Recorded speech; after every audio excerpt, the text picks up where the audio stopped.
GNA एक्सेल्स और company के MD और सीईओ रणवीर सिंह साहब आपको आपकी स्क्रीन पर रेडी नजर आएंगे। Ranveer sir, good afternoon. Ranveer sir, आज बहुत दिनों बाद दिख रहे हैं।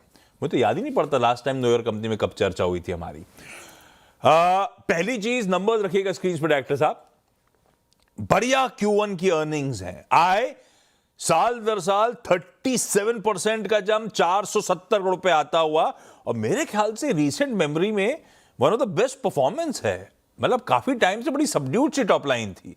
रणवीर सर, ये एकदम से 37% का जम, ये सडन सर्ज के पीछे रीजन क्या है? आशीष जी, बहुत बहुत धन्यवाद मुझे आज इनवाइट करने के लिए।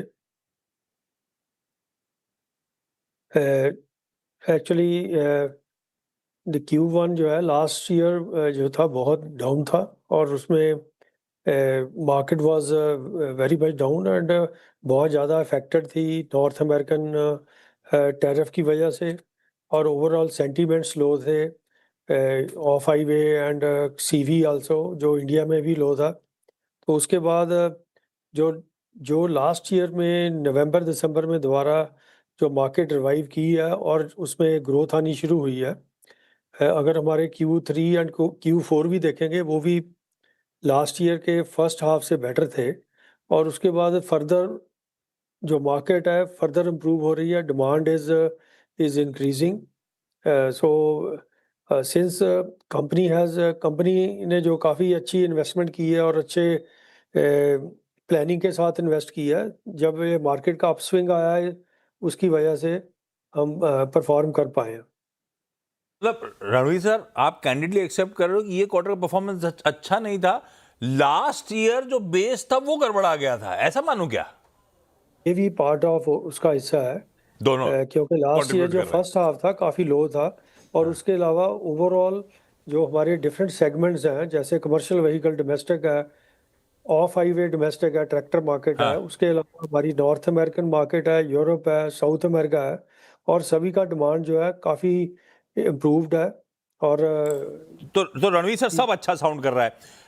मैंने जी शुरुआत करी थी कि ऑफ लेट बड़ी सी स्टैग्नेंट रेवेन्यू ग्रोथ थी। एक बार जरा जूम आउट करिएगा डायरेक्टर साहब, वो पिछले कई फाइनेंशियल ईयर की टॉप लाइन परफॉर्मेंस भी दिखाइएगा। रणवीर सर, वो स्टैग्नेंट इसलिए कह रहा हूं कि बड़ा 1400-1500 करोड़ रुपए के आसपास होवर अराउंड करती रही अपनी 3-4 साल से आए फाइनेंशियल ईयर की।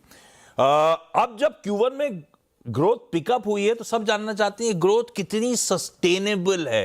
ये जो टॉप लाइन अटक रही है फाइनेंशियल ईयर वाइज, इस बार किस तरह की परफॉर्मेंस हम डिलीवर कर सकते हैं, कितना सस्टेन कर पाएंगे इस मोमेंटम को जो हमने Q1 में बिल्ड किया है?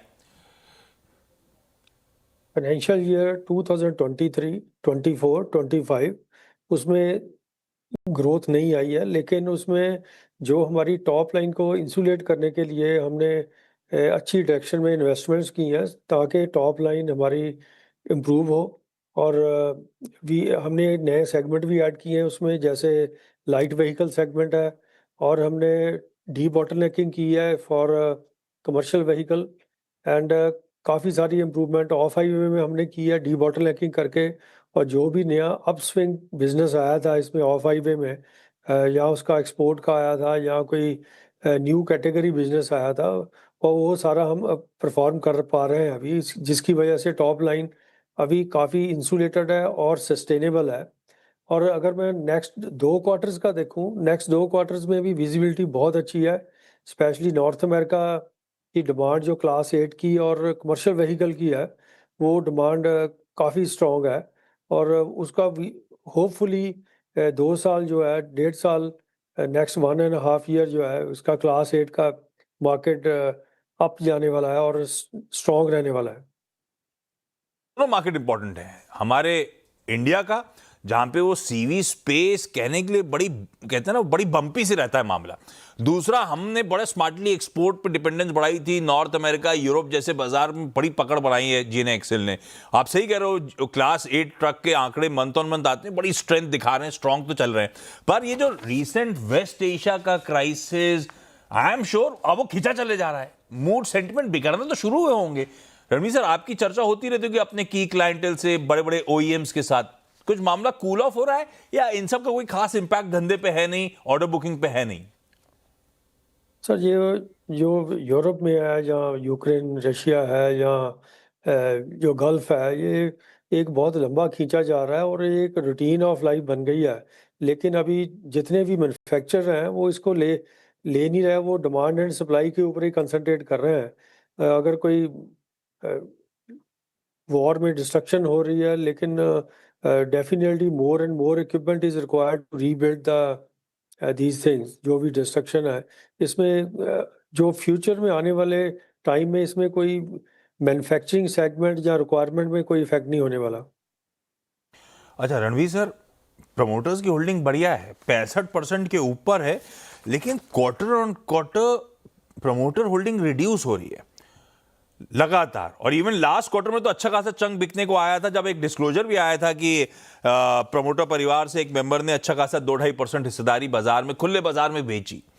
ये क्यों हो रहा है? प्रमोटर्स अपना स्टेक लगातार रिड्यूस क्यों कर रहे हैं? क्या रैशनल है जो मार्केट में स्टेक ऑफलोड किए जा रहे हैं? क्या पर्सनल लिक्विडिटी की रिक्वायरमेंट या कोई स्ट्रक्चरल शिफ्ट हो रहा है स्टेक्स में, प्रमोटर एंटिटीज में? क्या हो रहा है ये सब? Shiji, एक one of our promoter is there and हाँ। he is taking exit. It is a known fact in the market. तो वो उसमें कोई दो ही राय नहीं है, वो पूरा एग्जिट ले रहे हैं। और वो पहले भी हम अनाउंस कर चुके हैं इस चीज के ऊपर। तो एंड उनका ही तो was holding odd 10%। Out of that I think 7.5% is left and in a phase manner it will be liquidated. तो मतलब उनका, सही कह रहे हो आप, उन्होंने 11 लाख शेयर्स 2.65% स्टेक बेचा था, मतलब अब उनका पूरा बचा हुआ स्टेक 8-9% अभी बिकना बचा है बाजार में, ऐसा है? Yes exactly. तो ये ओवरहैंग रहेगा फिर तो। ठीक है। अच्छा सर नहीं, वो फंड्स के साथ भी बात चल रही है, हमारी कम्युनिकेशन है और in a structured manner also it's going. Perfect है, ये इंपॉर्टेंट था इसलिए मैंने कहा पूछ लूं आपसे। अच्छा एक फाइनल सवाल, वापस नतीजों पे। ग्रॉस मार्जिन्स में बढ़िया 58% का जंप था, ये क्या स्वेलिंग ऑर्डर बुक के चलते, एसेट्स बेहतर स्वेट हो रहे हैं, यूटिलाइजेशन बढ़ रहे हैं इसीलिए हुआ, या फिर ये भी हो रहा है कि प्रोडक्ट मिक्स आपके फेवर में जाना शुरू हो गया है? ये ग्रॉस मार्जिन्स और मार्जिन एक्सपेंशन के पीछे रीजंस क्या हैं सर? सर इसमें ये है कि एक तो हमारा कंपनी जो है शुरू से फाइनेंशियल स्ट्रेंथ हमारी स्ट्रांग है। हम बहुत ज़्यादा, जो हमारी डेट इक्विटी रेशियो है वो it's one of the lowest, like 0.18, 0.2, below 0.2%। And ये भी एक रीज़न है। दूसरा, सारे सेगमेंट जो हमारे यहाँ ऑफ हाईवे हो गया, सीवी हो गया, CV domestic and export CV, all are performing well. Utilisation has gone better, so उसकी वजह से हमारा जो ओवरऑल मार्जिन है वो इम्प्रूव हो रहा है। एक ओवर, बाकी नतीजे अच्छे थे Q1 के, बहुत दिनों बाद ऐसा लगा ग्रोथ लौटी, बस वो एक ओवरहैंग आ गया है कि प्रमोटर एंटिटी की एक सेलिंग होती हुई। कोई भी अपडेट है रणवीर सर तो उस पर आपसे वापस रिपैच करेंगे। थैंक यू सो मच आज जुड़ने के लिए नंबर्स पे और इन सब कंसर्न्स पे बातचीत करने के लिए।